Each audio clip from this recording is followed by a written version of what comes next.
Bom dia a todos, sejam todos bem-vindos. Hoje é a segunda parte, o segundo seminário de pesquisas individuais do PET Pedagogia. Muito obrigada pela participação de todos.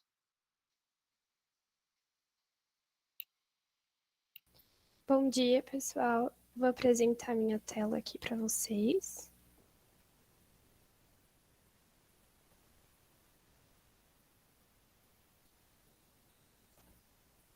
Tudo certo com o meu som e com a minha apresentação? Sim. Então, tudo bem. Bom, então esse é o seminário da pesquisa individual, de 2022, e meu tema é a elaboração de materiais didáticos, alfabetização e letramento para crianças com autismo no Fundamental 1. Eu sou Ana Beatriz Franco da Silva, a minha orientadora é Ana Augusta Sampaio de Oliveira, a minha co-orientadora é a Cátia de Abreu Fonseca e a minha tutora é a Lucy Regina Musetti, que é do PET Pedagogia. Bom, para falar um pouquinho, do transtorno do espectro autista, que é o TEA, ele é um transtorno global do desenvolvimento, que é conhecido como TGD, e possui alterações na comunicação, nos sentidos, na socialização e no comportamento. O meu desenvolvimento, eu ainda faço parte do grupo de estudos e pesquisas em inclusão social, que é conhecido como GEPS. Realizei um levantamento básico de escolas em Araraquara. Realizei também um curso no portal de periódico da CAPES, que é uma base de dados.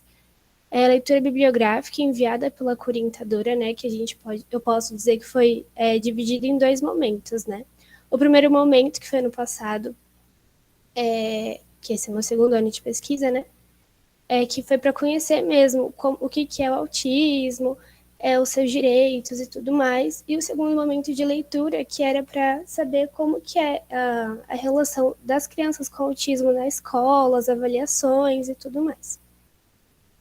É a discussão sobre não apenas focar em maneiras de ensinar e me aprofundar na alfabetização e letramento, mas também olhar para a adaptação dessas crianças.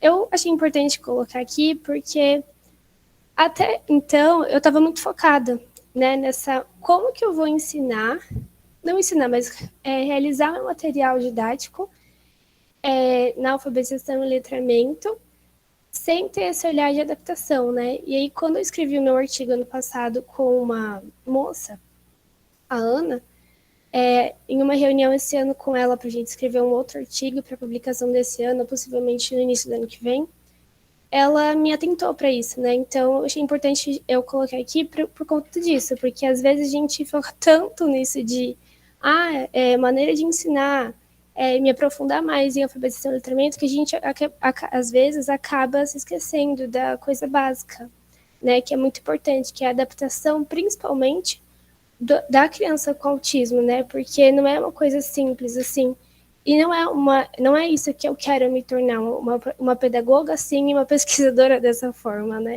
Só se atentando para o meu foco e esquecendo dos detalhes que são muito importantes.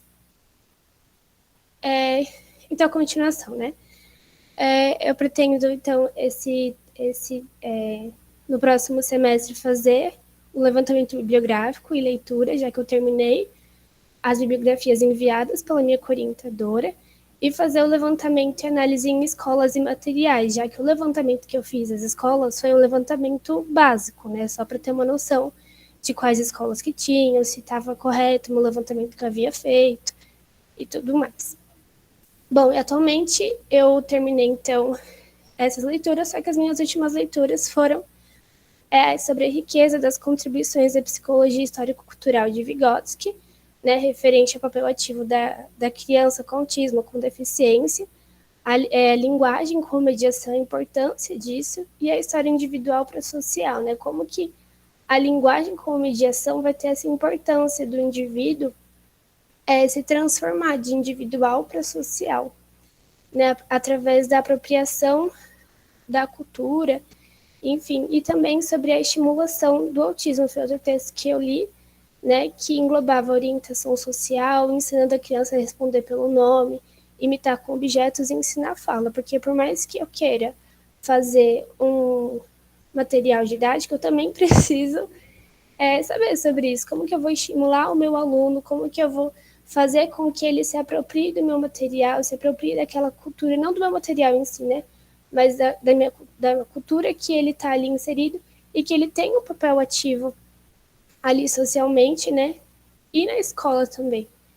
E aí, foi isso que eu fiz por esse tempo, tá bom, gente? Muito obrigada. Muito obrigada, Ana.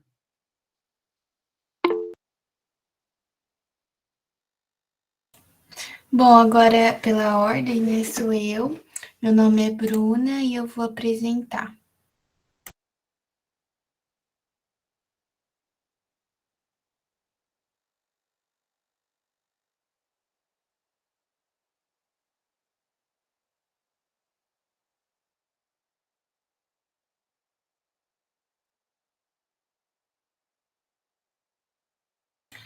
Bom, gente, a minha pesquisa tem como tema as mudanças nas escolas com a implementação do ensino remoto. A minha orientadora é a Lucy e a minha co-orientadora é a Andresa. Bom, a minha pesquisa ela já está meio finalizada, né? Só algumas coisinhas que eu ainda tenho que mexer, mas começando pela introdução do meu artigo, eu comecei pensando que o mundo hoje ele vive numa pandemia. E o que gerou as mudanças em todas as atividades do mundo e as relações sociais, consequentemente, os cidadãos precisavam se adaptar ao novo estilo de vida, que impedisse a proliferação desse vírus. Assim, a área que se tornou um grande problema e com foco foi a educação. Então, a reflexão acerca da educação no momento da pandemia se tornou de muita urgência e muita importância, porque no futuro a gente não se calculava os danos na educação. Dessa forma, o meu trabalho ele busca identificar as mudanças nas escolas com a implementação do ensino remoto emergencial. E pode-se destacar alguns problemas em específicos que surgiram durante a pandemia, que seria o déficit na educação brasileira, as falhas no sistema educacional brasileiro e a falta do planejamento escolar.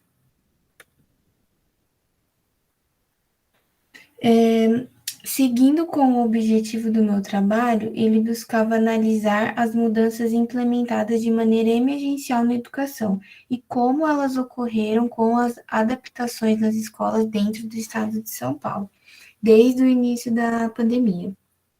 Então, eu busquei focar em alguns objetivos mais específicos. Realizar a revisão bibliográfica sobre a temática do ensino remoto emergencial, analisar os dados coletados com o objetivo de apontar um problema social tão atual e refletir sobre o atual sistema educacional no Brasil.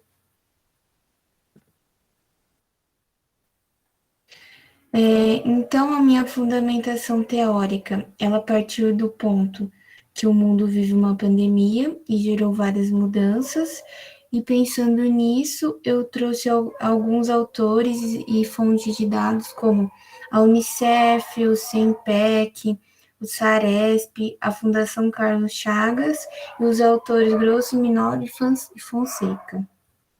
Esses autores e esses dados, eles buscavam problematizar a educação remota, mostrando o trabalho remoto, a saúde docente no cenário dessa pandemia, demonstrando assim o impacto da pandemia do Covid-19 na educação e os reflexos na vida das famílias, ressaltando assim algumas políticas públicas de educação infantil no contexto da pandemia. Bom, a minha metodologia usada nessa pesquisa, ela segue as configurações da pesquisa bibliográfica qualitativa. Eu tive base de dados coletados principalmente da Unicef e teve a finalidade de apontar problemas que estão acontecendo atualmente na educação brasileira. E após realizar essa pesquisa mais teórica durante o artigo, ele vai partir para uma pesquisa de campo que eu fiz com professores em atuação, usando como base os dados do SARESP. E só explicando assim de onde vêm esses dados, a Unesco é a Organização das Nações Unidas para Educação, Ciência e Cultura, é a Unicef, é o Fundo das Nações Unidas para a Infância, o CENPEC é o Centro de Estudos e Pesquisa em Educação de Cultura e Ação Comunitária, e o SARESP é o Sistema de Avaliação de Rendimento Escolar do Estado de São Paulo. Então, essa metodologia se baseia nas escolas que tiveram que se adaptar a essas atividades e que antes da pandemia também já existiam um alto índice de exclusão escolar, e agora apenas se agravou. E a saúde pública, a economia do país estão diretamente relacionadas ao processo de escolarização dos alunos. Bom, partindo para a parte final do artigo, né? No decorrer do artigo, após realizar uma pesquisa de campo, dando uma resumida no relato das professoras, era sempre que não conseguia acessar a internet, não conseguia, os alunos sumiam, os pais não conseguiam acessar, os alunos não conseguiam acompanhar as aulas, então tudo ficava mais difícil, né? Então, o meu trabalho, depois de ser feito, com a minha orientadora e minha co-orientadora, ele foi publicado na revista do Congresso da Unesp.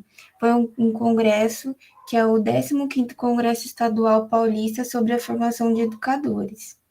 E dessa forma, eu pude concluir que com o vírus do Covid-19 circulando na sociedade, as escolas sofreram mudanças para se adaptar nesse novo momento, que nunca tinham vivenciado antes, e assim eles começaram a ser evidenciados na educação, tais como a educação e a tecnologia, a população de baixa renda sendo inclusa, a falta de planejamento educacional e a falta de políticas públicas.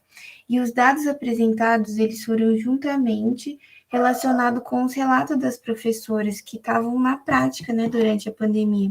Então, eles mostraram os impactos causados na educação durante a pandemia no Brasil e como afetou os professores e alunos do país todo. Então, partindo para as considerações finais, os principais problemas que apareceram com essas novas adaptações foram falta de acesso à internet, falta de incentivo familiar nos estudos, falta de auxílio e intervenção dos professores para a realização das atividades escolares. Isso só mostra a importância da profissão na educação e a mudança no cenário mundial. E essas foram minhas referências. É isso, gente. Muito obrigada, Bruna. Bom dia, pessoal. Vocês estão me escutando bem? Sim. Maravilha. Bom, eu sou o Gabriel Campos, eu vou apresentar a minha pesquisa individual. Ela chama Entre Violências, Impasses e Possibilidades, o ensino étnico-racial através das leis 10.639 de 2003 e 11.645 de 2008. A orientadora é a professora Marilda da Silva, e a pesquisa ela já se encontra concluída, só esperando uma publicação em um artigo. Bom, o que é essa pesquisa? Resumidamente, ela trabalhou através de uma análise de 25 artigos científicos publicados na CAPES e na Cielo, buscando, né, referências de trabalhos acadêmicos dessas duas leis que eu já citei. Então, eu busquei por uma similaridade, avanços na implementação da lei, problemáticas e o funcionamento dela através do aparelho estatal burocrático. O meu objetivo principal era uma análise dos papéis dos educadores nesse contexto, da coordenação e de que forma essa lei impactou no cotidiano desses educadores, através dessa lente de pesquisas científicas. E também eu busquei compreender de que maneira as violências simbólicas se manifestam no espaço escolar. Então, durante a escrita desse trabalho, a gente coloca o que é a violência simbólica e um aprofundamento sobre ela, né? Mas o que é mais importante é entender que o próprio silêncio sobre essas leis, ela é uma maneira de violência simbólica, que eu já vou explicar daqui a pouquinho. Bom, como introdução, eu começo fazendo uma análise através de diversos marcos regulatórios das questões étnico-raciais. Esses marcos regulatórios são leis, né, que desde o período do Brasil colonial, passando pelo Brasil imperial, a gente consegue observar como questões étnico-raciais são tratadas. Então, desde 1824, nós temos leis que, por exemplo, existe um acesso da educação para grande parte da população, mas isso exclui os negros. Então, eu faço essa busca histórica desses marcos regulatórios até chegar em 2008. Só dando um destaque aqui, para a lei do ventre livre e para a lei dos sexagenários, que são leis que nós vemos durante a nossa educação básica como marcos importantes, como avanços sociais importantes. Por exemplo, a lei do ventre livre, né, que são crianças nascidas a partir de 1871, elas são, né, crianças negras, elas são consideradas livres, né? E isso, aparentemente, apresenta um avanço. Só que quando a gente vai olhar para a história, a gente percebe que essas leis, na verdade, elas trazem inúmeros problemas sociais. Porque a gente tem crianças que são nascidas livres, porém a gente não tem nenhum acolhimento do Estado. Então, isso só vai criar problemas. Então, eu faço uma desmistificação da aparente, né, benefício dessas leis. Por exemplo, a Lei Áurea, né, que traz a libertação, né, dos povos negros escravizados, porém, né, os negros eles não são inseridos socialmente. Então, até que ponto, de fato, essas leis são benéficas, né? A questão é que elas nos são apresentadas durante a nossa vida escolar como elementos positivos, mas não exatamente, né? Então, quando a gente chega em 1966, só depois de tantos anos nós temos uma lei que ela garante o ensino étnico-racial na sala de aula. Porém, ela é uma lei que ela não é muito bem elaborada, e em 2003 a gente tem a lei aqui que eu pesquisei, né, que é a Lei 10.639, que garante a obrigatoriedade do ensino étnico-racial nas escolas públicas e privadas. Então, depois de muitos e muitos anos, a gente tem uma lei que obriga, né, que a escola, que os professores ensinem questões étnico-raciais. Em 2008, a Lei 11.000, ela acrescenta questões indígenas. Então, né, todos nós, como pedagogos e futuros professores, né, independente da área, nós temos uma obrigação legal de apresentar questões étnico-raciais, né? Isso é garantido em lei. A questão é, até que ponto, né, nós estamos preparados como educadores para lidar, né, com essas leis? De que forma que a gente pode trabalhar com elas? Então, a lei ela garante que essa temática ela seja tratada com profundidade. Porém, se o professor ele não tem as ferramentas didáticas, acontece um movimento contrário, onde o professor acaba trazendo um monte de violências simbólicas e até de cunho racista, né? Então, se um professor ele não sabe como trabalhar essa temática, ele pode fazer um movimento contrário e aí trazer mais malefícios do que benefícios, né, ao trabalhar com essa lei. Então, eu peguei uma referência de um autor que ele fala que, da mesma forma, atentemos para que o ensino-aprendizagem da história e cultura afro-brasileira não se torne refém de uma folclorização despolitizada. Então, é papel do professor, nesse sentido, entender que ele precisa estudar essas questões, porque é uma obrigação, né, legal dele, né, dentro dessa figura como professor, para ele dar cabo dessas questões de uma maneira que não folclorize, né, a questão do negro e a questão do indígena. Então, a introdução ela começa a partir disso. Alguns dados aqui que eu planejei, né? Então, foram analisados artigos de 2003, que é o ano da implementação da lei, até 2021. Então, Existe esse marco temporal da análise dos artigos que eu analisei. 16 artigos trabalharam diretamente com a questão 10.639, né? Questão do ensino afro-brasileiro, e 9 artigos trabalham com a questão 11.000, com a lei 11.645, que é a questão indígena nas escolas. Grande parte aqui dos artigos na figura 3 trabalhou diretamente com a questão do racismo, violências e suas implicações, e poucos artigos trabalharam com a questão indígena. Então, esses dados, rapidamente, nos mostram uma questão de representatividade nas escolas.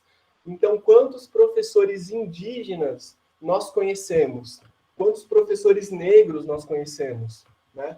Então, quando a gente olha para esses dados, eu também trago essa reflexão da representatividade desses protagonistas, professores negros e indígenas. E isso reflete também na quantidade de artigos. Então, se eu não tenho um professor indígena, né, dificilmente eu tenho um professor branco, né, que vai trabalhar com essas questões, porque talvez esteja muito distante dessa realidade cultural do professor.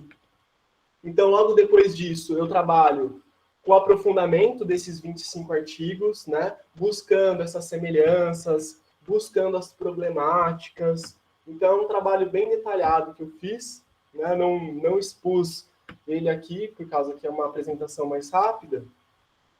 E algumas conclusões que eu cheguei, que primeiramente, né, a gente compreende as dificuldades na aplicação dessas leis, e quando ela não é exposta, né, isso nos mostra um pouco de apatia em relação ao professor ou à coordenação, porque muitos artigos mostravam que os professores não conheciam essas leis, mesmo nelas existindo há 13, a 18 anos. Então, eles não a aplicavam. Ou, às vezes, ficava a cargo de algumas disciplinas, por exemplo, história e geografia, de trabalhar com questões étnico-raciais. Mas muitos artigos mostram que é possível trabalhar essas questões no estudo de educação física, no estudo de química, de matemática. A própria lei, ela não prende e ela não coloca a responsabilidade dessas questões serem trabalhadas por matérias específicas, mas sim num conjunto geral. Então, essa realidade afeta diretamente os indivíduos negros, indígenas, cria estereótipos e reforça no imaginário popular uma gama de preconceitos aos quais está submetida grande parte da população, que é potencializada pela pobreza desse grupo. Uma das conclusões também que nós chegamos é que a nossa cultura ela é corrompida com valores eurocêntricos e etnocêntricos. Então, é uma ideia que existem culturas que são superiores às outras. Mesmo que isso não esteja no discurso do professor, o próprio fato de existir uma ausência e uma preocupação em ensinar questões étnico-raciais mostra que existem valores que são considerados superiores. Outra conclusão é o não reconhecimento da existência do racismo e a dificuldade de identificar o racismo, que muitas vezes é tratado nesses artigos como um fenômeno isolado. Então, os professores têm uma dificuldade de enxergar o racismo, um racismo que a gente entende que é estrutural. Então, como é um fenômeno isolado, o professor ele não se preocupa. E aí acontece uma violência simbólica, porque o professor ele está ausente, ele é ausente nesse discurso. Existe também uma conclusão que nós chegamos, a escassez de representatividade de negros e indígenas sobre questões étnico-raciais. E aí que existe a importância das ações afirmativas nesse sentido. Porque se eu tenho pouca representatividade de negros e indígenas na sala de aula, o que acontece é que existe uma ausência, então, dessas temáticas sendo trabalhadas em sala de aula. E não é só falar sobre o Brasil colonial, né? Ou sobre a África, por exemplo, na exploração colonial, mas é entender a riqueza de cultura que temos na África e nas questões indígenas.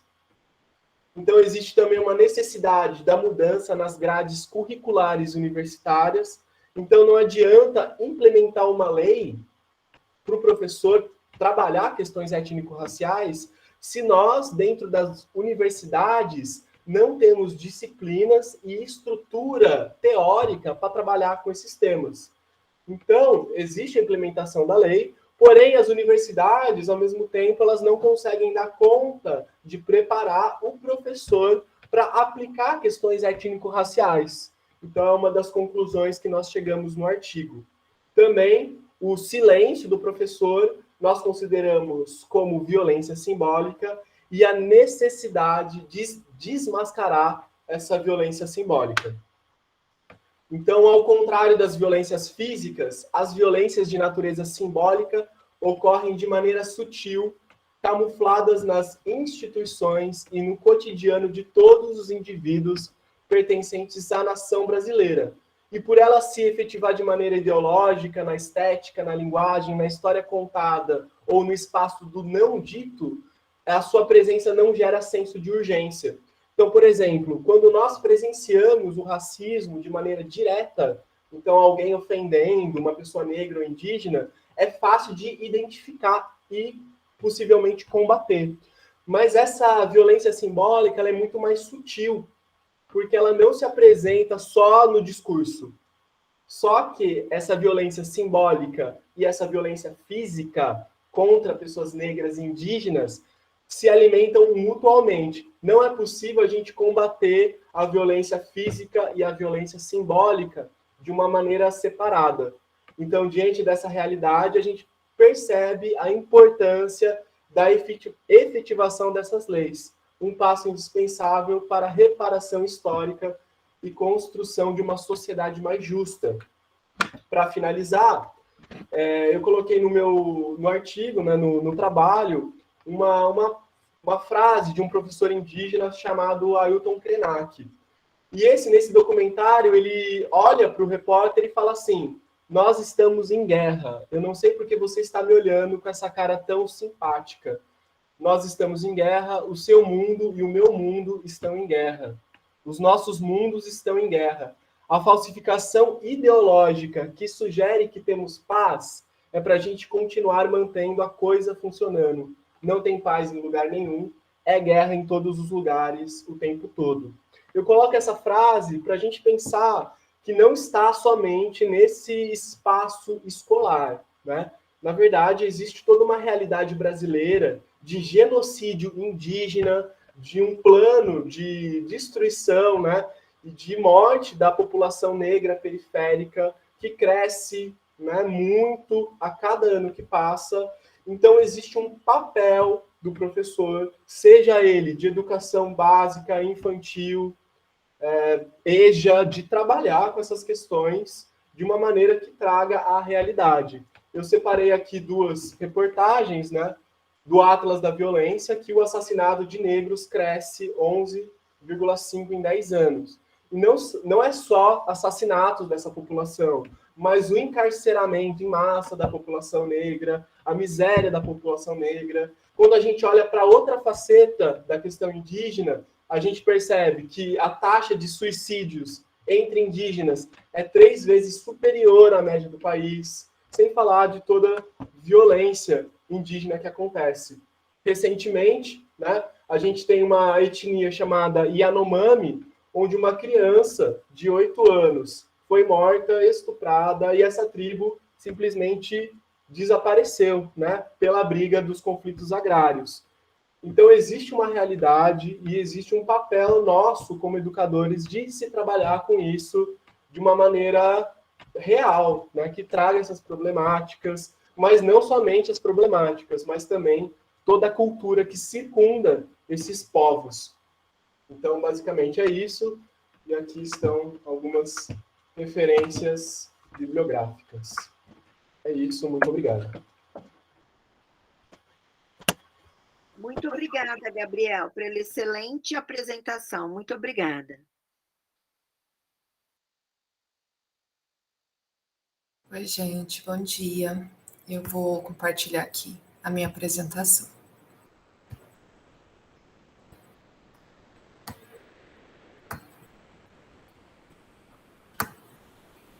Vocês estão conseguindo ver?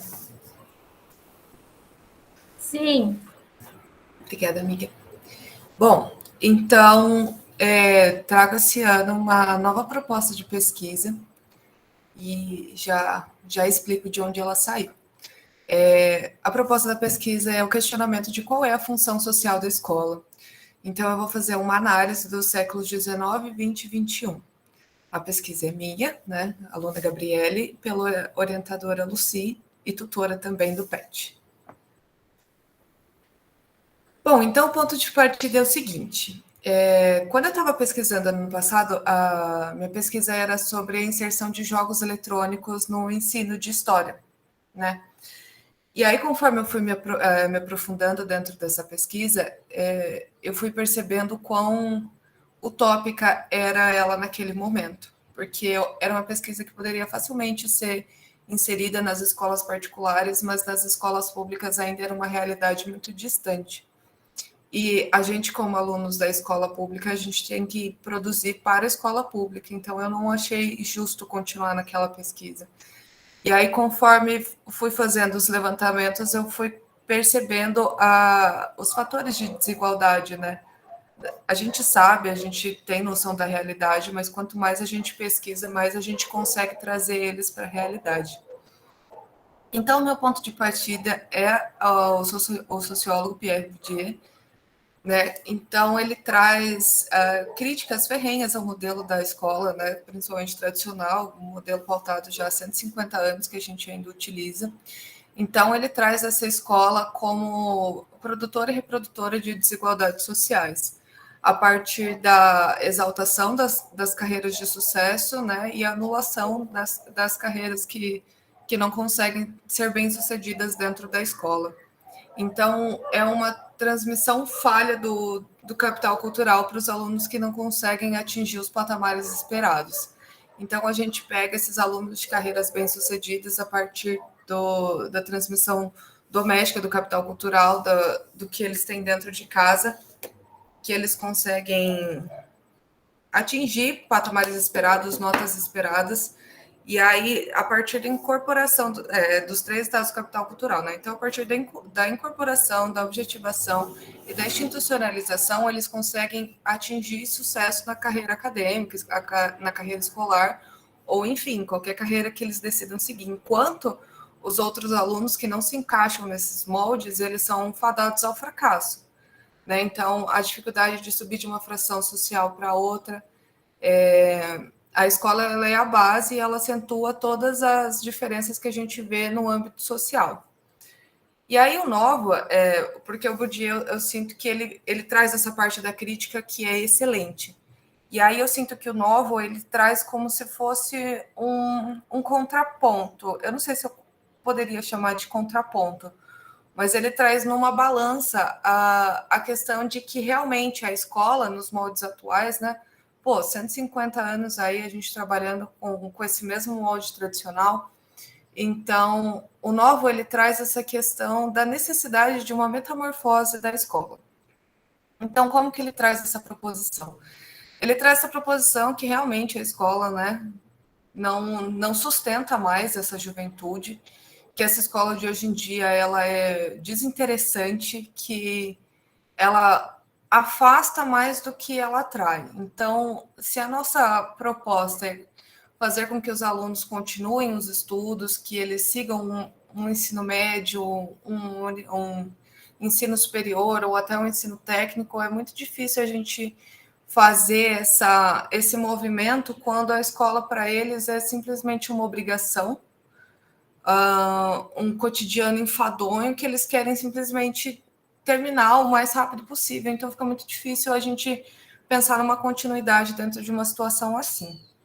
E aí, então, o Novo ele vem com essa questão da metamorfose da escola. Eu vou tentar explicar resumidamente, porque ele bola realmente um plano bem grande, assim.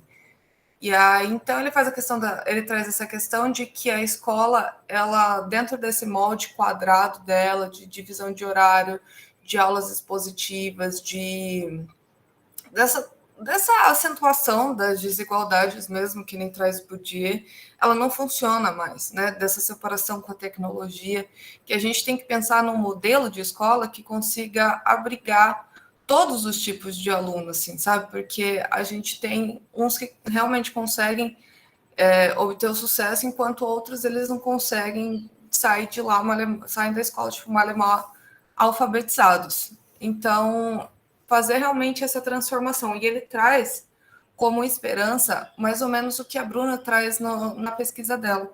E aí você traz como esperança porque você vê a capacidade que a escola teve de se modificar nesses 2 anos de pandemia. Então, no momento de necessidade, a gente conseguiu transformar um processo escolar inteiro para que se adaptasse a outra forma. E se a gente consegue fazer isso, a gente consegue trazer também essa metamorfose da escola, porque ela é urgente, ela é necessária, a gente perde alunos diariamente, assim. Então, a gente perde possíveis carreiras de sucesso por causa de moldes escolares que não abrigam mais. Então, os questionamentos que eu vou trazer nessa pesquisa é o que a escola faz para lidar com esse fracasso, porque até onde a gente consegue ver, ela simplesmente varre esse fracasso para baixo do tapete, né? Então, por exemplo, o aluno que consegue ser bem-sucedido na escola, ele vai para o outdoor da universidade, da escola, né? Porque ele passou numa universidade, ele ganha medalha de honra ao mérito e blá, blá, blá, aquelas coisas tudo que a gente já sabe. Enquanto o aluno que não consegue atingir esse padrão, ele vai repetir de ano, ele vai ficar dando murro em ponta de faca, e aí esse aluno a gente joga para debaixo do tapete, e quando a gente não consegue mais dar conta dele, a gente manda para uma outra escola para que outras pessoas possam se lidar com isso. E aí o outro questionamento que eu quero trazer é essa exaltação da escola ser para todos, né? Ah, finalmente conquistamos a escola para todos.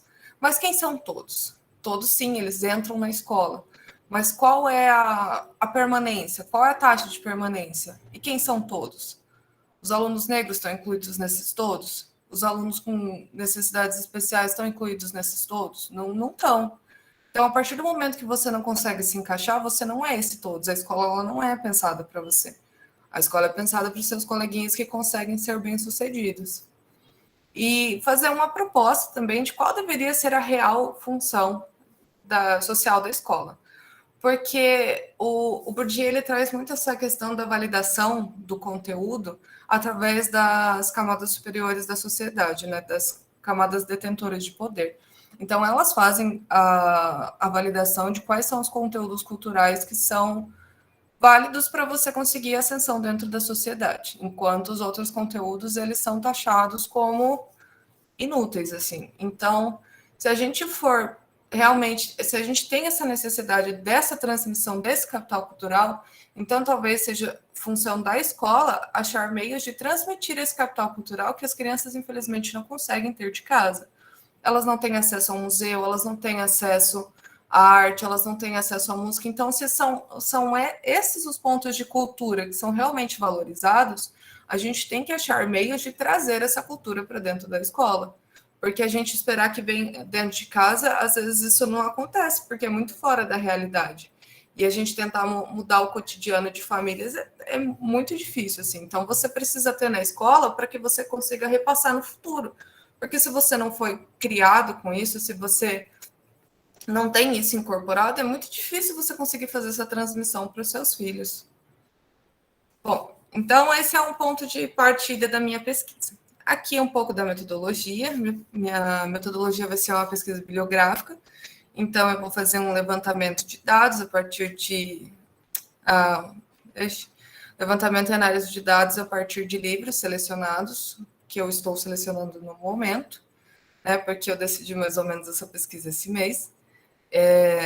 Então, eu vou fazer uma análise de dados a partir desses livros, questionando a função da educação e também um levantamento histórico para a gente entender como foram esses últimos 150 anos aí de educação que estão dentro desse mesmo molde que a gente segue hoje em dia. O meu cronograma de pesquisa é esse que está na tela, então eu vou fazer inicialmente um levantamento bibliográfico, depois a leitura e análise do conteúdo selecionado, e até o ano que vem, nessa mesma apresentação de pesquisa individual, eu pretendo estar com a minha pesquisa pronta já. Torçamos. Bom, então são essas minhas referências. E obrigada.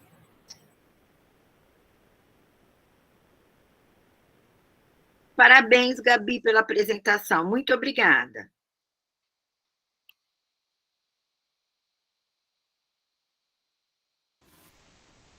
Bom dia a todos. Só vou esperar minha câmera ligar.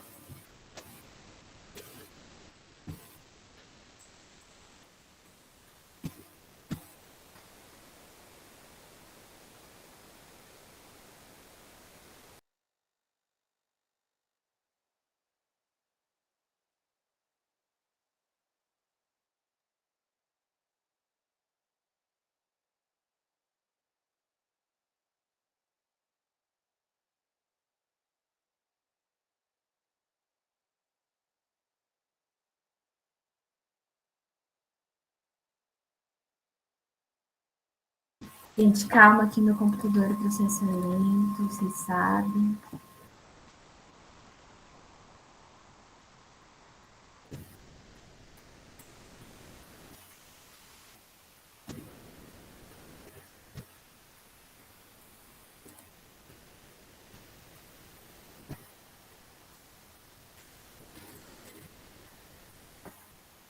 Bom, a minha pesquisa é sobre a detecção precoce de meninas dos 4 a 6 anos nas redes sociais. E mudou algumas coisas desde a minha primeira apresentação. Eu mudei o tema. Antes era a detecção precoce de meninas dos 7 aos 10 anos. Mas, após alguns estudos, conversando com a minha orientadora, a gente entendeu que é muito mais precoce do que a gente imaginava. Então, eu mudei para a detecção precoce de meninas dos 4 a 6 anos nas redes sociais. Minha tutora é a Lucy, e agora eu sou orientada pela professora Andresa Marques, de Castro Leão. Então, antes da gente entrar, eu quero fazer uma breve introdução sobre como a edição precoce ela se dá. Aqui eu vou estudar mais no sentido da edição precoce presente na mídia, na mídia das redes sociais. Então, ela se dá pela exposição incentivada pela mídia a conteúdos e situações que não condizem com a faixa etária da criança.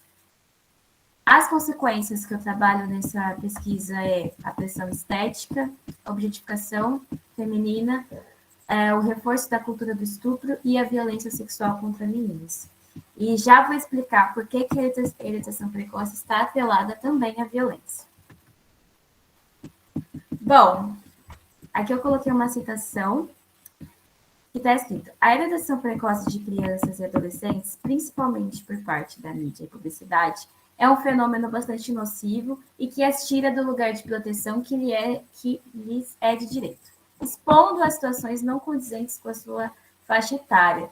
Então, a partir do momento que você tira a criança desse lugar de proteção que é direito da criança, você está expondo ela a um lugar de vulnerabilidade.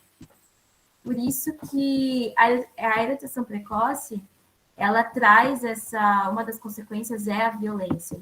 Você está expondo o corpo de uma criança nas mídias sociais e ali ela vai estar exposta a diversas consequências, como, por exemplo, o assédio infantil, a pornografia infantil e vários outros que a gente vai destrinchando durante a apresentação.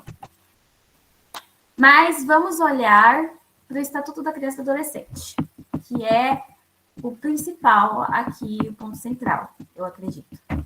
O artigo 5 vai dizer que nenhuma criança ou adolescente será objeto de qualquer forma de negligência, discriminação, exploração, violência, crueldade e opressão, punido na forma de lei qualquer atentado por ação ou omissão aos seus direitos fundamentais. E é dever de quem, prezar por essa proteção? É dever da família, da comunidade, da sociedade em geral e do poder público assegurar com absoluta prioridade a efetivação dos direitos referentes à vida, à saúde, à alimentação, à educação, ao esporte, ao lazer, à profissionalização, à cultura, à dignidade, ao respeito, à liberdade e à convivência familiar e comunitária. Então, é um dever de todos, principalmente da família e de nós educadores, futuros pedagogos, que trabalhamos diretamente com crianças dessa faixa etária. E o artigo 6 também é muito importante. Na interpretação desta lei, levar-se em conta aos fins sociais a que ela se dirige, as exigências do bem comum, os direitos e deveres individuais e coletivos e a condição peculiar da criança e do adolescente como pessoas em desenvolvimento. Essa é uma parte muito importante. Então, a gente tem que proteger a criança e o adolescente também, olhando para eles como pessoas que ainda estão se desenvolvendo. Então, você expor a criança a determinados tipos de conteúdo que não são apropriados à sua faixa etária, à sua fase do desenvolvimento, você está expondo ela a conteúdos que vão erotizá-la, não só erotizá-la, mas que vão gerar várias consequências precoces e vão afetar diretamente no seu desenvolvimento. Bom, meu referencial teórico é dispositivo histórico, do Foucault. E o que é o dispositivo histórico? Um conjunto decididamente heterogêneo que engloba discursos, instituições, organizações arquitetônicas, decisões regulamentares, leis, medidas administrativas, enunciados científicos, proposições filosóficas, morais e filantrópicas. O dito e o não dito são elementos do dispositivo. O dispositivo é a rede que se pode estabelecer entre esses elementos. E o que isso quer dizer? Quer dizer que é no campo da cultura e da história que determinam as identidades sociais.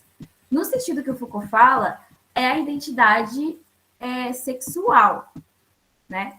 E essa identidade se molda pelo reconhecimento do indivíduo em uma imagem e estabelecer um sentido de pertencimento a um grupo social que o indivíduo tem como referência.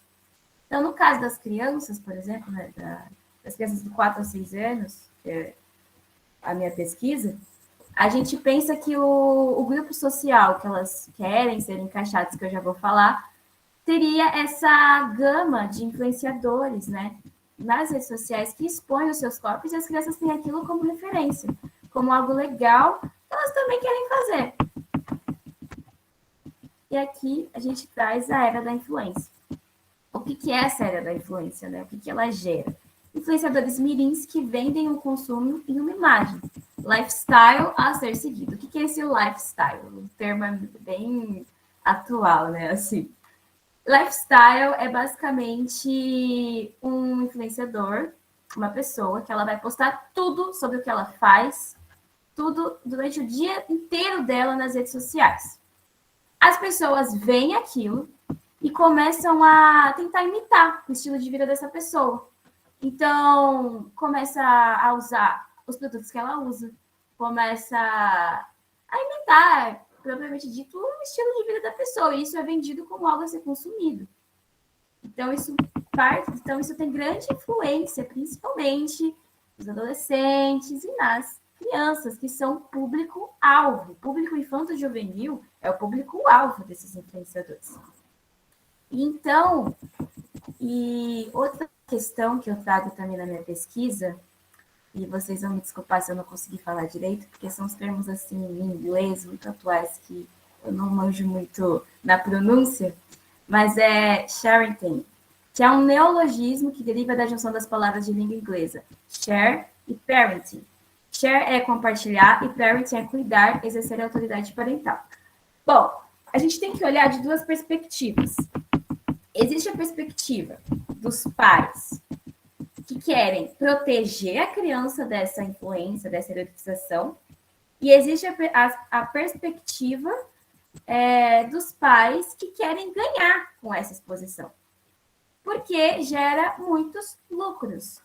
Eu vou colocar como exemplo, uma influenciadora, ela posta uma publicidade de um produto de cabelo ou produto de maquiagem, ela ganha muito com aquela publicidade, 500 mil para cima.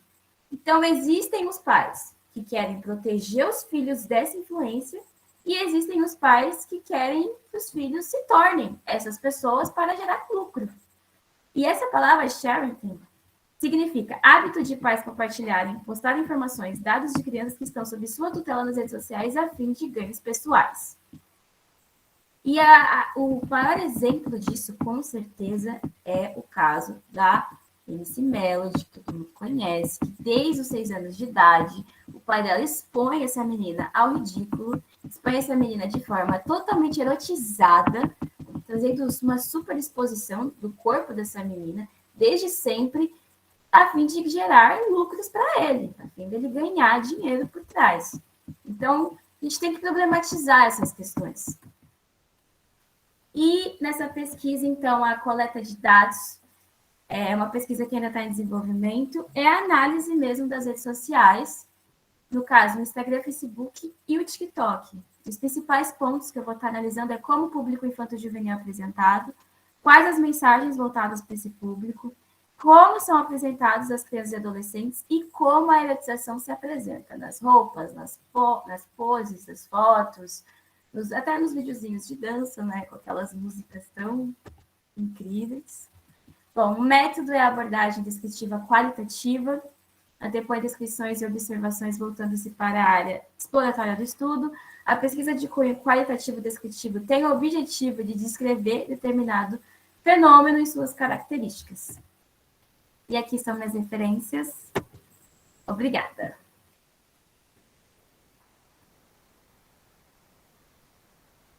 Parabéns, Joyce. Muito obrigada pela apresentação.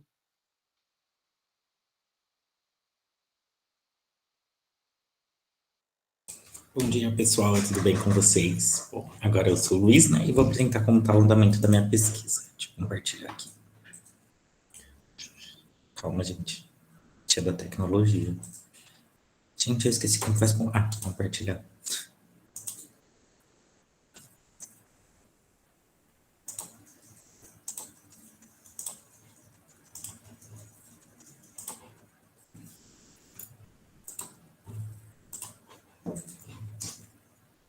Tá aparecendo. Opa. Não, calma. Tá aparecendo para vocês já? Sim. Bom, a minha pesquisa, né, é Educação e a Preservação do Patrimônio Cultural, um estudo de caso do Corpus Christi de Matão. Eu sou o Luiz Gustavo, sou orientando da Vera Tereza Valdemari. As etapas da minha pesquisa, né, basicamente ela é dividida em 4 ações, em 4 momentos. Que a primeira é um estudo sobre o Corpus Christi, né, o levantamento da festividade, a origem, toda a história. O segundo é uma coisa mais local, que é o objeto de estudo do meu trabalho, né, que é o Corpus Christi de Matão, que é fazer um levantamento desde a década de 40, quando surgiu o Corpus Christi na cidade. E aí, paralelamente a essa pesquisa, eu desenvolvo uma pesquisa sobre o que é patrimônio cultural, geografia cultural e todos esses termos afins, para depois concluir em ações educativas que ajudem a preservação do patrimônio cultural, né, tendo como foco o Corpus Christi na cidade. Bom, hoje eu vou falar um pouquinho, né, sobre um terceiro momento, que é o patrimônio cultural, né, mas lembrando que toda a pesquisa ocorre simultaneamente, né. Então, o patrimônio cultural, aqui eu trago Bumba Meu Boi, que é um patrimônio cultural tombado no nível nacional pelo IPHAN, né. E aí, um breve panorama, né, de como surgiu o termo patrimônio cultural. Nossa, gente, está escrito errado, agora que eu vi aqui, desculpa. De como surgiu o patrimônio cultural no Brasil. Bom, em meados da década de 20, né, surge um anteprojeto. Lembrando que todas as iniciativas não são do governo, foram ações públicas. Aqui eu trato da legislação brasileira, né, de definição de patrimônio cultural.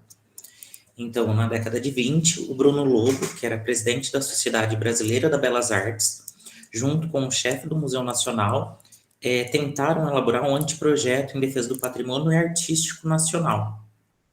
Então, como a gente pode ver, né, a Belas Artes com o Museu Nacional quem passa a tentar criar um sistema de preservação do patrimônio nacional.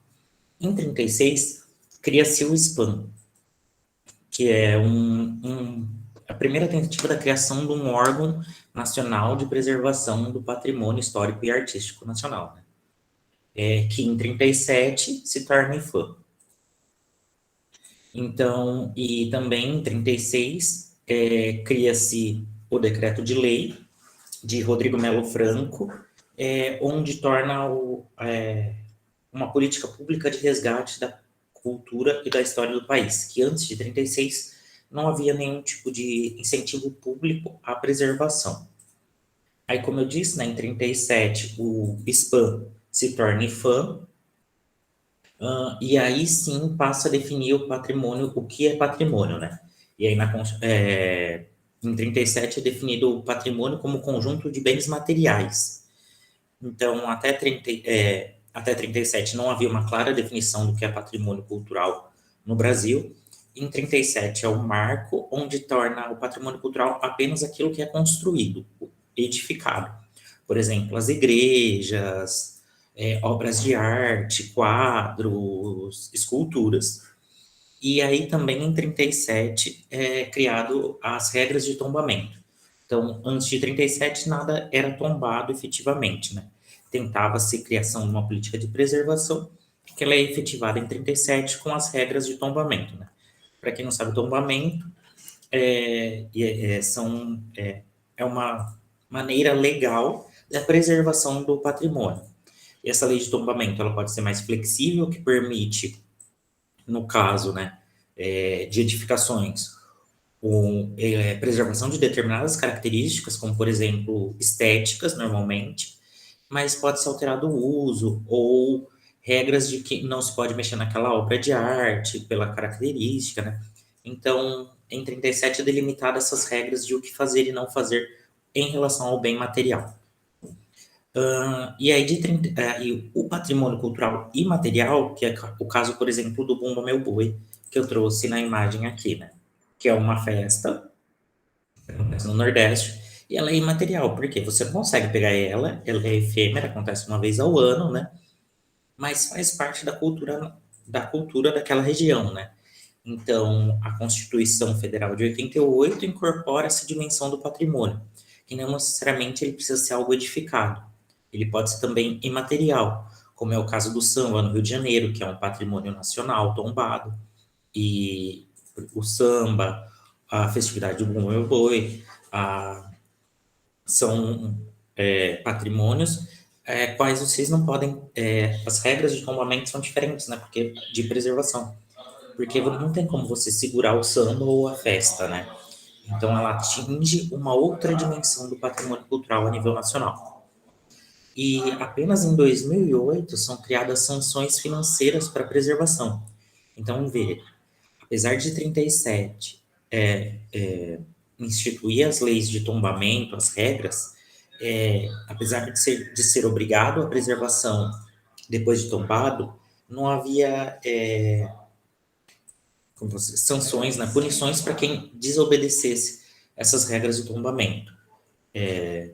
E aí, em 2008, isso se torna financeiramente. Se você destruir um patrimônio, você tem que pagar isso, você tem que indenizar de maneira financeira o governo e a nação. E aí, né, o tombamento do patrimônio cultural, ela começa a tomar uma forma, né, em 37, com os 4 livros de tombamento, né, eu trago 37 porque ela foi o marco como eu disse, né, em 37 aqui, que é o marco da criação do IFAM, e institui as regras de tombamento. Essas regras de tombamento são distribuídas em 4 livros, chamados 4 livros de tombamento do Decreto de Lei de 25, número 25, de 30/11/193. Então, tem, como eu disse, o livro de tombamento arqueológico, etnográfico e paisagístico, que ele tem que ter uma relação etnográfica, ameríndia, popular, mas lembrando que em 37 ainda tudo é edificado, tudo é material. Então, eu posso tombar desde um livro até uma casa, mas desde que ela tenha essa dimensão física. Aí o livro de tombamento histórico, né, que é tudo aquilo que tem um interesse histórico, as obras de artes que têm a relevância histórica, por exemplo, o Museu Nacional. Aí o tombamento da Belas Artes, que é relacionado à arte erudita, como quadros, esculturas, e as artes aplicadas, que incluem tombamento das artes aplicadas, né, que seriam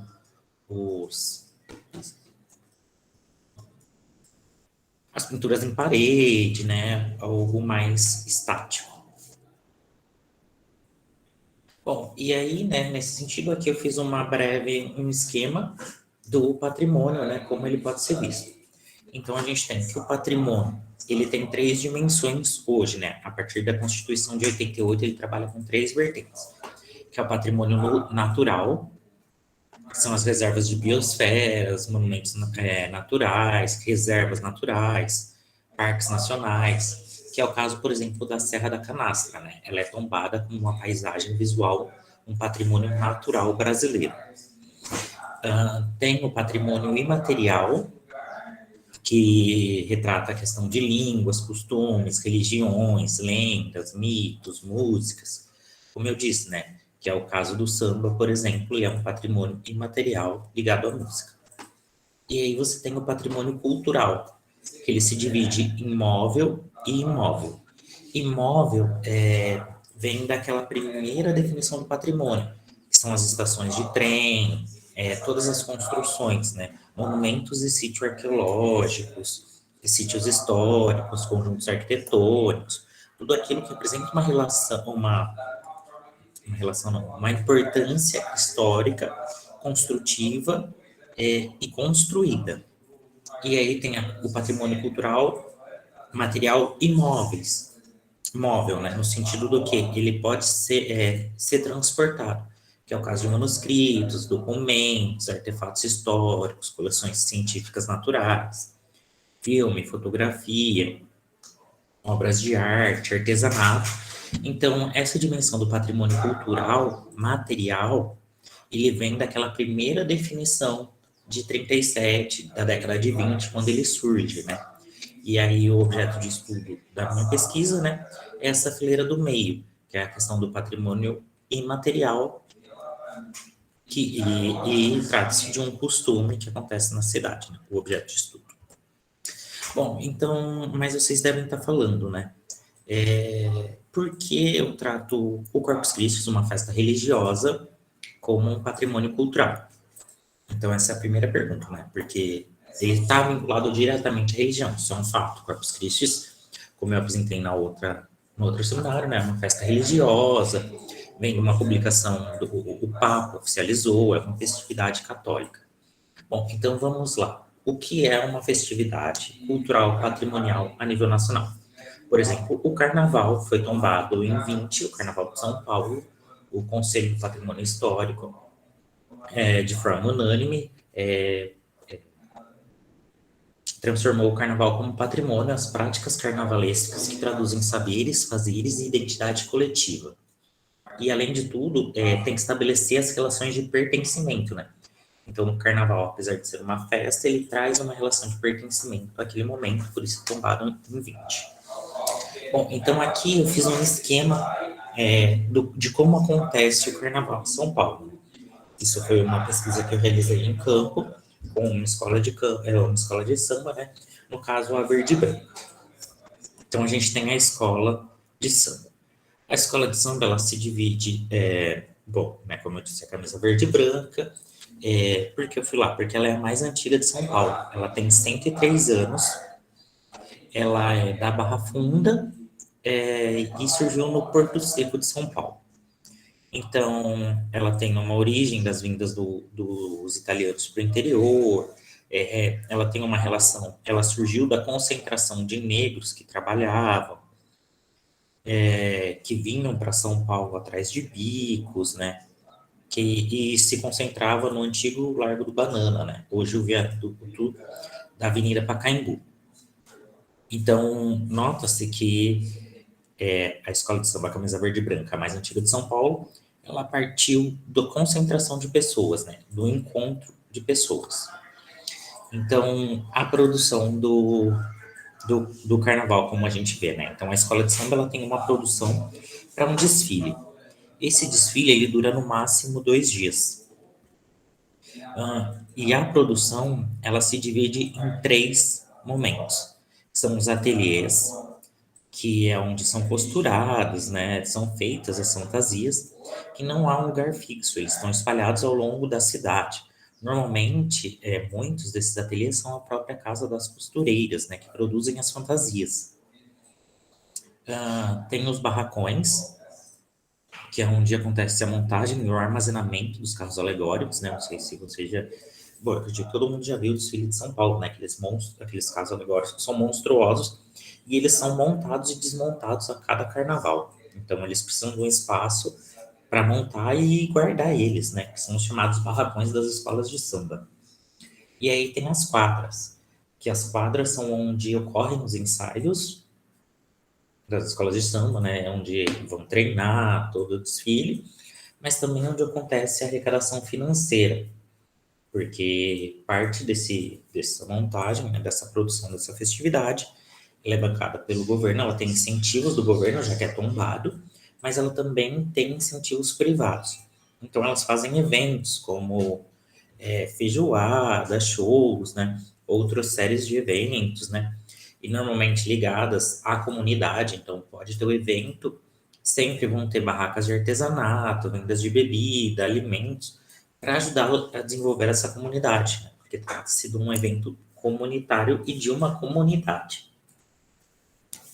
Então, entendido esse panorama da escola de samba, eu trago o Corpus Christi. Eu divido ele em 2 momentos, né? Como vocês podem ver, sim, eu entendo que ele tem uma dimensão religiosa, mas eu parto do pressuposto de estudo da manifestação enquanto uma cultura.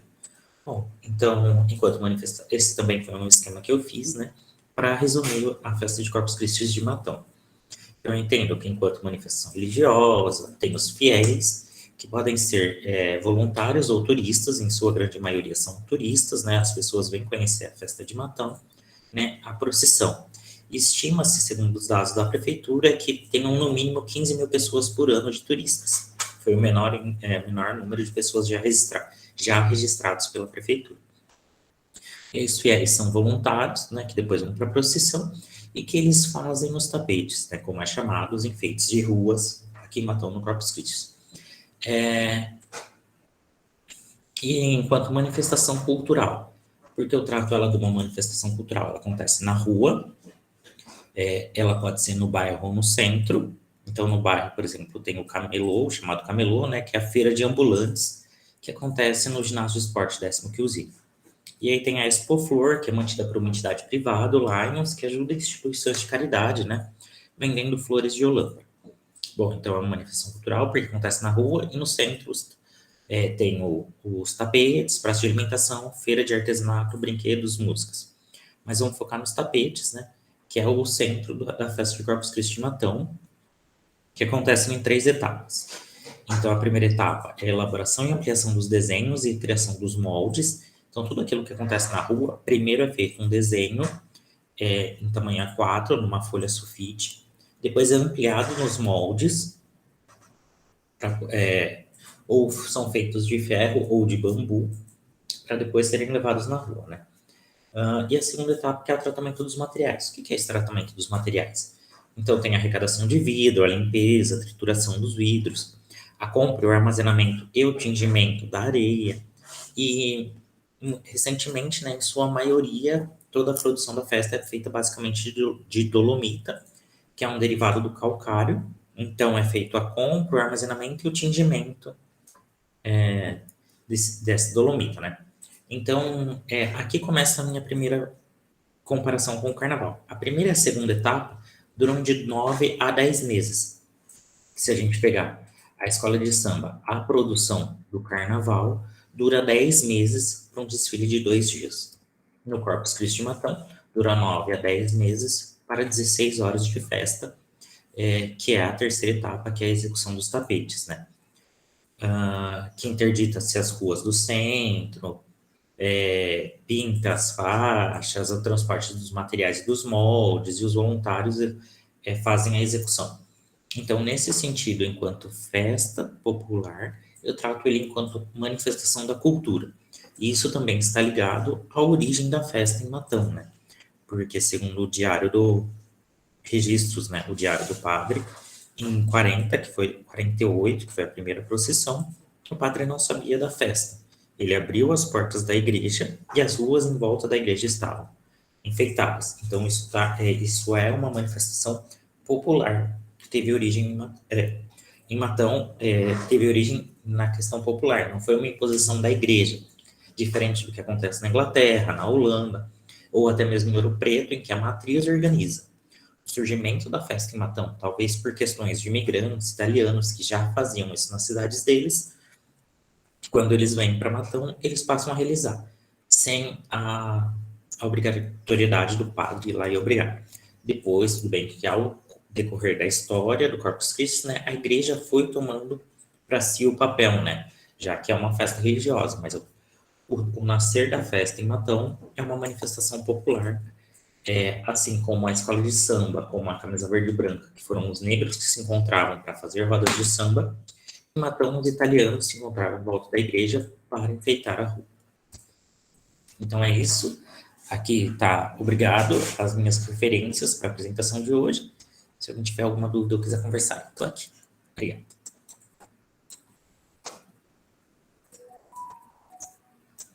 Muito obrigada, Luiz, pela apresentação, pela excelente participação e apresentação. Gente, vou apresentar agora o da Maísa. Só um minutinho.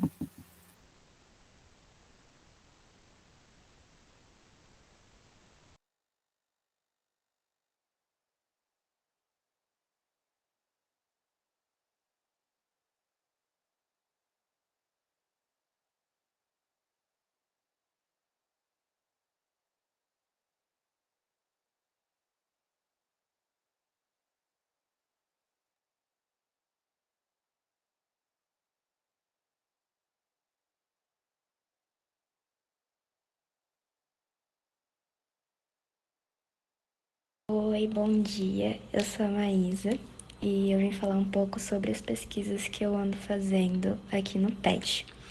Então, a primeira pesquisa que eu estou fazendo, ela é sobre o auxílio tecnológico no resgate dessa alfabetização no período pós-pandemia.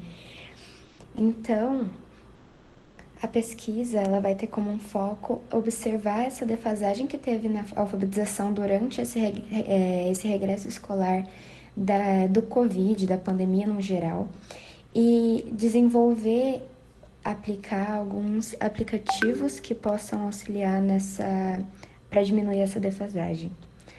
O referencial teórico foi a pedagogia histórico-cultural, histórico-crítica, onde a aprendizagem ela decorre da linguagem. Então, a linguagem ela é a mediadora entre o sujeito e o meio. E como a criança, durante esse estudo à distância, nem sempre tinha auxílio e a mediação, a aprendizagem acabou sofrendo um descompasso. Os objetivos gerais, então, seriam analisar e intervir para reduzir essa discrepância e entender como estão os níveis de aprendizado das crianças e quais são os melhores métodos com o uso da tecnologia para isso melhorar. Então, a princípio com leituras bibliográficas e depois com pesquisa de campo, produzindo e aplicando alguns aplicativos e outras tecnologias. E a segunda pesquisa é sobre as plataformas digitais e a influência do capital cultural no contexto também da pandemia. E a pesquisa ela tem como foco analisar a influência que as plataformas digitais como o YouTube, o TikTok têm no desenvolvimento do capital cultural dessas crianças, principalmente no momento da pandemia, onde a maioria das crianças ficavam mais tempo no celular do que em outras formas de capital. E a base escolhida como referencial teórico foi Pierre Bourdieu. Então, onde a sociedade ela é influenciada por valores, por crenças e pelo capital cultural, que é esse acúmulo de conhecimento.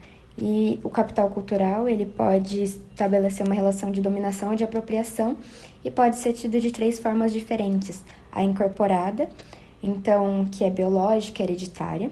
A objetivada, com apropriação de economia, de arte, museus, etc. E a institucionalizada, com títulos escolares e acadêmicos. Os objetivos dessa segunda pesquisa, então, seriam de estudar essa influência das plataformas, entender como essas plataformas influenciam no desenvolvimento do capital cultural, se ajuda ou atrapalha, se as crianças passam mais tempo realmente nessas plataformas do que em outras formas de desenvolver esse capital cultural, e como que são alterados os comportamentos e o desenvolvimento dessas crianças. O trabalho ele está sendo feito de maneira bibliográfica, crítica e analítica, e a gente vai começar esse ano com o campo, então com pesquisas de entrevistas, formulários, buscas de sites e aplicativos que mais estão sendo usados, entre outros.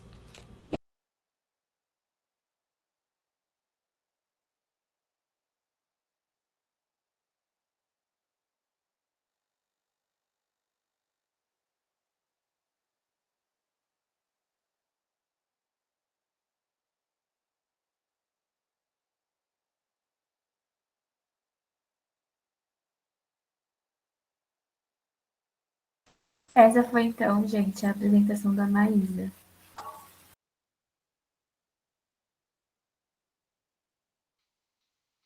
Muito obrigada pela apresentação.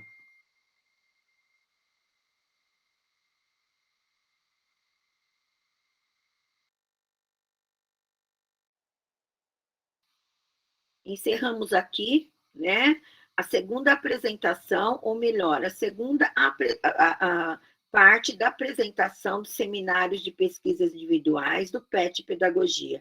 Muito obrigada a todos.